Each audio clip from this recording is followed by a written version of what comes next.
Well, you can't tell me what to do, and I'm gonna read it anyway. Hi guys, welcome back to my channel. My name is Caitlin, and today I thought it'd be fun to take a look at 1-star reviews of my favorite books. So these are books that I have given 5-star reviews on, ones that I hold dear. I'll be going on to Goodreads and finding some interesting 1-star reviews and just kind of reacting to them. I promise I'm going to go into this with an open mind and try not to get offended or defensive, but I make no promises. Okay, let's get into it. Okay, so the first book I'm going to react to is Clockwork Angel. This is, for those of you who don't know, it's by Cassandra Clare. It's the first book in the Infernal Devices trilogy. So looking on Goodreads, the top review that has 1 star. So it says, "It's nice to know that the snappy little one-liners and cheap hijinks are being recycled because they worked so well the first and second time she used them." I thought the one-liners in these books were really great, and the hijinks were what make it fun. You know, it's not just a big romantic action story. It's like the little captures of their personality and their day-to-day lives that you really get to see that I really enjoy. That being said, I do agree with them in some points that there are a few things that I think Cassandra Clare uses multiple times because it works so well the first time. So she says, "So what was wrong with this novel? Well, other than the fact that the characters were almost carbon copies of the ones I'd read in City of Bones." I disagree with that. I think the characters of Clary, the main character, and Tessa, the main character in this series, very different. I would not consider them carbon copies at all, 100%. And she says, "Don't get me started on how she wikied Victorian society, copy and pasted the information into Word, then randomly injected it into the story via the characters." Maybe. I will be 100% honest, I am not an expert on Victorian society, so I can't say for sure whether Cassandra Clare's portrayal of Victorian society is particularly nuanced or not. She says, "The whole concept of this book wasn't original. It was her looking at the internet culture going, huh, so people are really getting into steampunk. How can I cash in on this with as little effort on my behalf as possible?" I disagree with that. I think the concept was very original. And I didn't think it was too steampunky. I mean, yes, the whole concept of the bad guys are that they're like automatons and they're robots, and that felt very steampunky, but like the characters and the vibe I got from it wasn't steampunk. And I thought the whole idea of what Tessa is she a shadow hunter, is she a warlock, was very interesting and very original. I really enjoyed that. Okay, so the second book I'm going to be reacting to is The Truth About Forever. If you watched my other video, then you know that that is my all-time favorite Sarah Destin novel. I think it is romantic and fun. So we have this one user who rated it 1 star. I love this. The first paragraph she writes says, "If you love this book, do not read my review." Well, you can't tell me what to do, and I'm gonna read it anyway. Okay, so she says, "I thought that Macy should have been better and quick acting with Wes." That, I mean, regardless of grammar, I agree with 100%. There are misunderstandings in this book that could have easily been cleared up if, you know, the main characters had spoken to each other. I mean, that's a very common trope. So, she says, she thought it was that boring, and like the title, it literally took Macy forever to move on from her father's death. First of all, how dare you? Second of all, I thought Sarah Destin did a great job portraying true grief and how long it takes to get over someone, how you really never truly get over something. Let's read another review for this book. She said it was the most boring book she'd ever read, including Great Expectations. Okay, I do not think that The Truth About Forever is on any kind of level of Great Expectations in terms of like literary importance or boringness. Oh, okay, let's read this paragraph. "I felt as if the whole thing was filled with feelings, feelings, feelings. Oh, woe is me, my dad died. I'm going to murder countless trees just so everyone can feel my pain. Boo freaking who? Okay, first of all, what? I have no idea what they're referring to with killing countless of trees. Maybe that Sarah Dessen published books, but also it's a teenage love story. Of course there's gonna be feelings in the book. I hate to break it to you, but if you don't want to read about feelings, I do not recommend Sarah Dessen at all. But that's okay.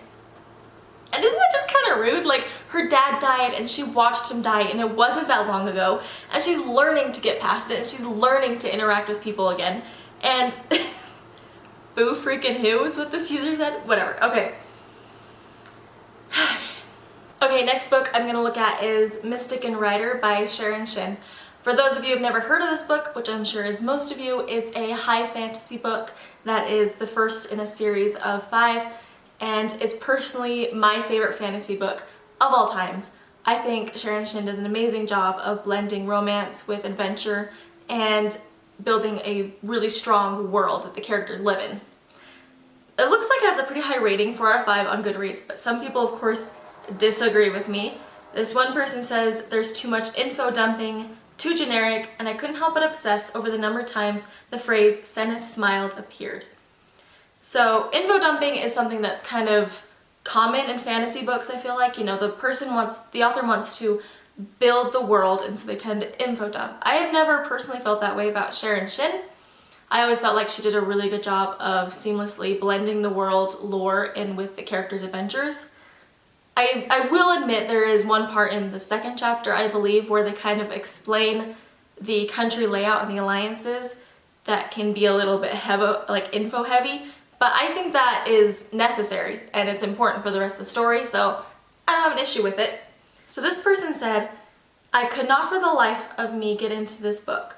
The first chapter was a complete mess of point of views of a minor, unimportant character, and the next 2 chapters felt very cluttered and clunky to read.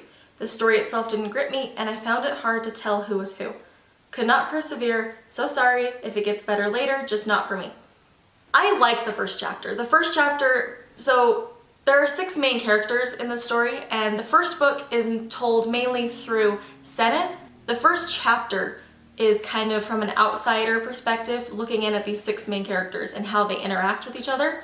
And I personally really, really like that, and I think this is one of the best opening scenes in a book ever, because it shows, without telling you that they're connected, or how they're connected, or who they are, it shows them interacting and really reflects their personality really effectively.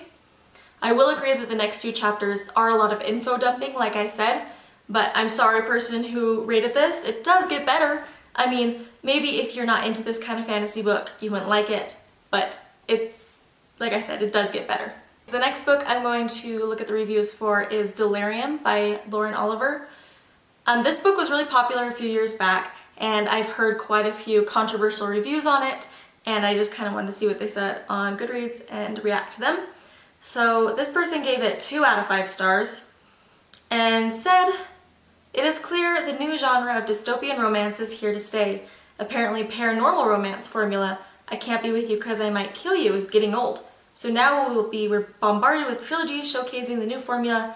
I can't be with you because this bad dystopian world is tearing us apart.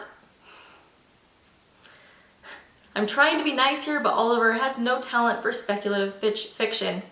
I worry about this career choice of hers because as of now, she, as an author, has lost me for at least 3 years. Let me just say, dystopian love stories are not something that's new. Maybe they've had a resurgence in the past, like 5 years ago they really did. But I can say for a fact that dystopian fiction has been around for a long time, and I think a good classic love story never goes out of style. One other thing I wanted to address was, I can't find a review for it, but I remember somebody mentioning it on Facebook, was that they said the problem they had with Delirium was the idea of instant love, about how these 2 teenagers fell in love and within a month they couldn't think of anything else or anybody else, and that's what was all that mattered. And I totally agree. But I mean, everybody in high school has those moments where you fall head over heels for someone within just a few weeks' time. And I think that's an important part of growing up. And this shows it to kind of the extreme because it's in a society where that sort of thing's not allowed. Okay, another book I wanted to look at was Fangirl by Rainbow Rowell.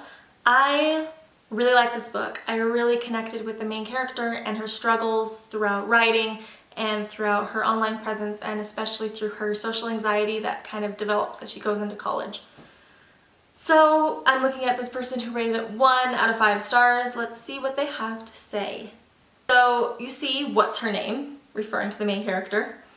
Supposedly fangirls over a fictionalized version of Harry Potter. It consists of 8 books revolving around a boy wizard chosen to defeat something. Ring any bells? This immediately annoyed me because everyone who hasn't lived in a cave for the past 20 years knows about Harry Potter. Yes, it is very obvious that the fan fiction, the fiction that exists within this book is supposed to be Harry Potter.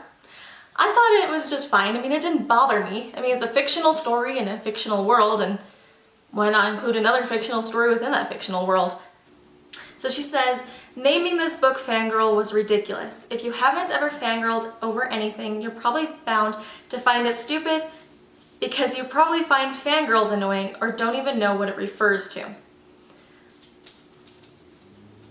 If you are in a fandom, however, you will likely be insulted by this book and its misrepresentation of the whole process, which, you'll have guessed, is what happened to me. So she says she likes the second half of the book better, but it was ruined by the numerous descriptions of Levi, which is the boy, the love interest in the book. It says, and his long face, feathery blonde hair, and the general impression that he was so far from someone that would ever make me swoon. I mean, that's a preference thing. I personally loved him for his personality and the way that he treated Kath, and I thought he was super sweet. And the fact that she's giving it a 1.1 star review based on his physical description, I think is kind of weird, but you know, to each their own. Okay, so the last book we're gonna take a look at is another Cassandra Clare book, because I know her books are very controversial, and so it's kind of fun to read the 1-star reviews. So this 1-star review I'm looking at for Lady Midnight by Cassandra Clare. This is the first book in her Dark Artifices series, which in my opinion is her best series, and I loved it. I loved Julian and Emma, and I thought they were the most complex characters she has ever written. So let's start. This person says, I have never been a huge fan of the Mortal Instruments, Infernal Devices series, mostly because I avoided the hype for both of them for 9 years, and I could never get invested into the storylines.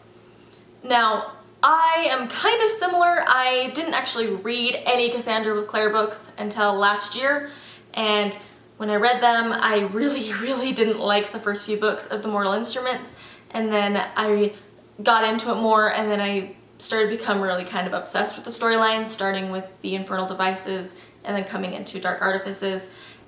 She says, I read and reviewed City of Bones a few weeks ago and was told by numerous people that it wasn't that great, but had to continue reading to really get into the series. I agree. She doesn't really have time to do so. I mean, life happens. Maybe wait until you have time. And I would not suggest reading this right after reading City of Bones. I think this is a book that relies heavily on lore and the world and the characters to really enjoy it, so I would suggest reading them, you know, in order of publication. She says, the action scenes felt dull, the story itself should probably be about 200 pages shorter than it is, and I didn't connect with the character. I think that's kind of the fault on this reviewer, because knowing that she read it right after City of Bones, she hasn't had time to connect with these characters. I mean, this exists in a heavy, very detailed world and very detailed characters that have existed in multiple books and multiple series before this that you need to read, get to know, and learn to love them. And so when you read this book, it's like visiting some old friends. Okay, well that's all I have for you guys today. I thought that was really fun. Let me know if you want me to do a part 2, or if you want me to do a reading the 5-star reviews on books I hated, because that would be fun too. I thought this was just a good way to see other people's opinions. I mean, you're never wrong for not liking a book that I like or vice versa. It's all just a matter of opinion, and at the end of the day, it really doesn't matter too much. But, you know, thank you guys so much for watching. I hope you guys have a great day, and I will see you in the next video.